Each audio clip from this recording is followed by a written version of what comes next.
জানতাম না, কিন্তু আপনার কথা শুনে কিয়ামতের ময়দানে কোরআন আমার পক্ষে সুপারিশ করবে এইটা শুনে আমি তেলাওয়াত শুরু করে দিয়েছি। আলহামদুলিল্লাহ বলেন। তাহলে পারবেন তো ইনশাআল্লাহ?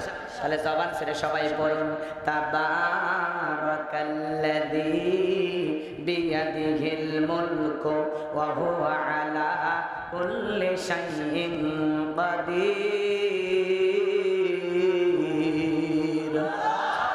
আরেকটু জোরে বলেন আল্লাহু আকবার।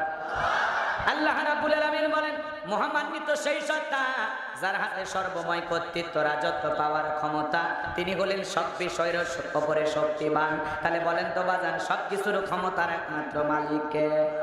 তাবারাকাল্লাযী বিয়াদিহিল মুলকু ওয়া হুয়া আলা কুল্লি শাইইন কাদির। মহামান্বিত সেই সত্তা যার হাতে সর্বময় কর্তৃত্ব, রাজত্ব পাওয়ার ক্ষমতা, তিনি হলেন সর্ব বিষয়ে শক্তিমান। তাহলে বলেন তো বাজান, আসমানে ক্ষমতা চলবে কার? জমিনে ক্ষমতা চলবে কার? আলা লাহুল খালকু আলাম, সৃষ্টি যার, আইন চলবে সে আল্লাহর। কথা বলে ঠিক কিনা?